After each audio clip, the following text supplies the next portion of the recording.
हिंदी पढ़ने वाले सभी छात्रों का एक बार फिर से मैं आर्यश यादव अपने हिंदी कविता चैनल में स्वागत करता हूं। प्रिय छात्रों, आज हम आपको गोस्वामी तुलसीदास द्वारा रचित रामचरितमानस की बाल कांड के धनुष भंग का वर्णन करने जा रहे हैं। आप उसे ध्यानपूर्वक देखें और सुनें। गिरायलिन मुख पंकज रोकी, प्रकट न लाज निसार उलोकी। लोचन जल रह लोचन कोना, जैसे परम कृपर कर सोना। सकुच व्याकुलता बड़ी जानी, धरि धीरज प्रतीत उरयानी। अरे तन मन वचन मोर पनु साचा, रघुपति पद सरोज चितुराचा। तो भगवान सकल उर्वासी, करई मोहि रघुपति कह दासी। जहीं के जहीं पर सत्य सनेहु, सोते मिलई न कछु संदेहु। प्रभु तन चितई प्रेम तन ठाना, कृपा निधान राम सब जाना।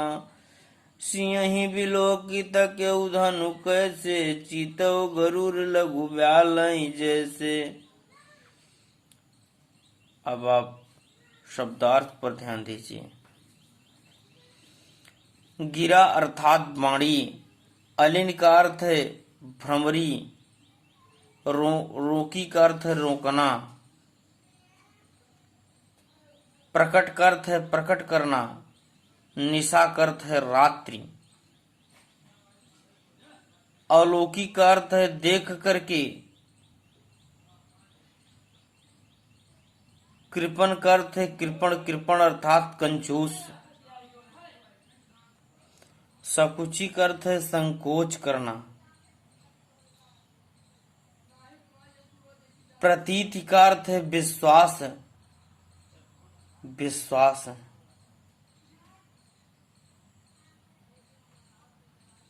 चितुराचा अर्थात चित्त अनुरक्त है। अब आप संदर्भ पर ध्यान दीजिए। प्रस्तुत पद हिंदी साहित्य गगन के उदंत मार्तंड कवकुल गुरु सरोवर के नीलोत्पल महाकवि गोस्वामी तुलसीदास द्वारा रचित रामचरितमानस के बाल कांड के धनुष भंग से लिया गया है, जिसके रचयिता गोस्वामी तुलसीदास जी हैं। प्रसंग रूप में प्रस्तुत पद्यांश में सीता जी का श्री राम के प्रति सात्विक प्रेम का सुंदर चित्रण प्रस्तुत किया गया है। अब आप व्याख्या पर ध्यान दीजिए। गिरायलिन मुख पंकज रोकी, प्रकट न लाज निसाय उलोकी। गोस्वामी तुलसीदास जी लिखते हैं कि अलिन अर्थात भंवरों ने पंकज मुख पंकज रोकी, उनके कमलवत मुख के गोस्वामी तुलसीदास जी लिखते हैं कि सीता माता के कमलवत मुख से बाणु रूपी भंवरों ने उनकी आवाज को रोक रखा था। प्रकट न लाज निसावलोकी, वे लज्जावश लज्जा रूपी रात्रि के कारण अपनी वाणी को प्रकट नहीं कर पा रही थी। कहे लोचन जल रह लोचन कोना, जैसे परम कृपण कर सोना। आंखों का आंसू आंखों में ऐसे ही रुका रह जाता है, जैसे महाकंजूस के घर पर सोना एकत्रित रहता है। सकुची व्याकुलता बढ़ जानी, धरि धीरज प्रतीत उरयानी। संकोच के कारण उनकी चिंता इतनी अधिक बढ़ती जा रही थी, धर धीरज प्रतीत उरानी। वे अपने हृदय में धैर्य धारण करके अपने मन को विश्वास दिला रही थी। कहे तन मन वचन मोर पनु साचा, रघुपति पद सरोज चितुराचा। माता सीता जी कहती हैं कि अगर तन और मन से तथा वचन से, तन मन वचन से मैंने श्री राम से प्रेम किया होगा, तो रघुपति पद सरोज चितुराचा, तो भगवान श्री रामचंद्र जी के कमलवत चरणों में मेरा मन अवश्य लगेगा। वे अपने चरणों की दासी हमें बनाएंगे। कहे तो भगवान सकल और वासी, करई मोहि रघुपति के दासी। वे भगवान रामचंद्र जी संसार के समस्त प्राणियों के हृदय में वास करने वाले, अपने चरणों की दासी हमें अवश्य बनाएंगे। कह जही के जही पर सत्य सने हूँ, सो तुई मिलई न कछु संदेहूं। सीता माता जी कह रही हैं कि जिस पर जिसका सच्चा प्रेम होता है, जिस पर जिसका सच्चा प्रेम होता है, वह सोते ही मिले न कछु संदेहूं, वह उसे अवश्य प्राप्त होता है, इसमें कोई संदेह नहीं है। प्रभु तन चितई प्रेम तन ठाना, कृपा निधान राम सब जाना। सीता माता जी कहती हैं कि मैंने प्रभु श्री राम से शरीर से प्रेम करने के लिए ठान लिया है। कृपा निधान राम सब जाना। कृपा के सागर, अनुकंपा के सागर प्रभु श्री रामचंद्र जी सब कुछ जानते हैं। कैसी यही बिलोकित के उधनु, कैसे चितौ गरुड़ लघु ब्यालई कै जैसे। प्रभु श्री रामचंद्र जी सीता को देखने के तुरंत पश्चात धनुष की तरफ ऐसे देखते हैं जैसे गरुड़ पक्षी सर्प की तरफ झपट लेता है, उसी प्रकार से वे शिव धनुष की तरफ देखते हैं। अब दोहा पर आप ध्यान दीजिए। लखन लख्यऊ रघुवंश मुनि ताकेऊ हर को दंड, अपुलक गात बोले वचन चरण चापू ब्रह्मांड। गोस्वामी तुलसीदास जी लिखते हैं कि जब लक्ष्मण ने देखा कि रकुल मणि श्री रामचंद्र जी शिव धनुष को तोड़ना चाहते हैं, तो पुलक की गात बोले वचन चरण चाप ब्रह्मांड।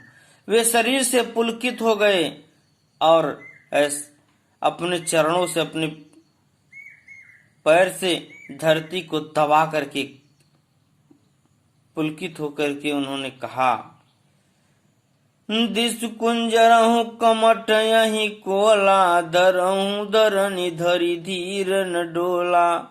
हे दिशाओं, हे कच्छप, हे वाराह, हे शेषनाग, धरहूं धरन धर धीर न डोला। आप सभी धैर्य धारण कर ले कि पृथ्वी हिलने न पाए। राम चाहि शंकर धनु तोरा, हो सजग सुनु आय सुमोरा। प्रभु श्री रामचंद्र शिव धनुष को तोड़ना चाहते हैं, इसलिए सभी को मेरा आदेश है, सब सजग हो जाओ, ये मेरा आदेश है। चाप समीप राम जब आए, नर नारी न सुर सुकृत मनाए। गोस्वामी तुलसीदास जी लिखते हैं कि जब शिव धनुष के पास में श्री रामचंद्र जी आते हैं, तो स्वयंवर में आए हुए सभी स्त्री और पुरुष और देवताओं, सभी देवताओं से प्रार्थना करने लगे, अच्छे मंगल की कामना करने लगे। सब कर संसऊ अरु अज्ञानु, मंद महीप कर अभिमानु। सभी राजाओं का संशय और भ्रम तथा उनकी अज्ञानता, नीच राजाओं का अभिमान सब।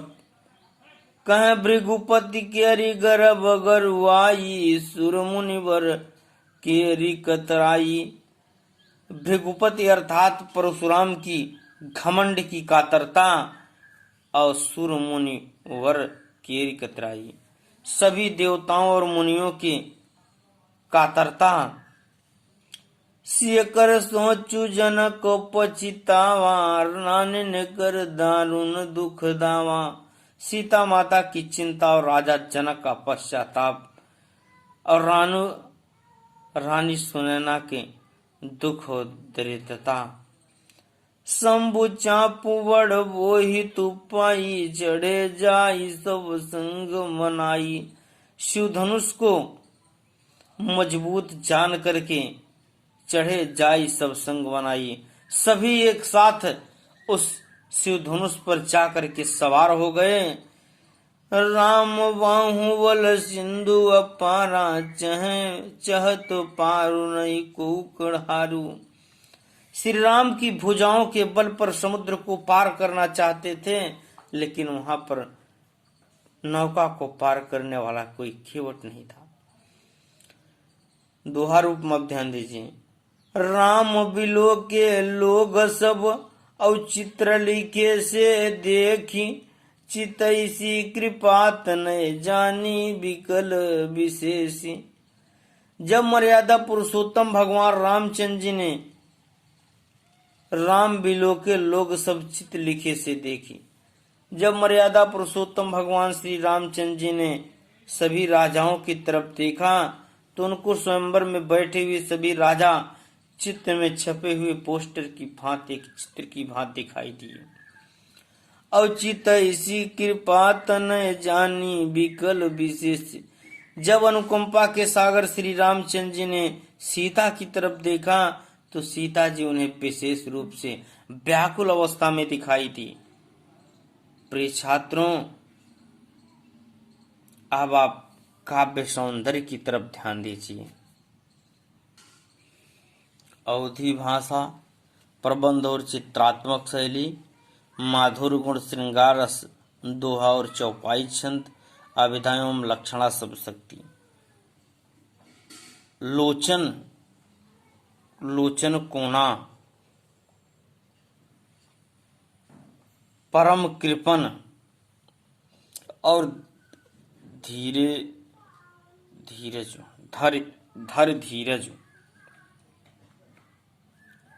में क्रमशः न प और ध तथा र वर्ण की पुनरावृत्ति होने के कारण अनुप्रास अलंकार है।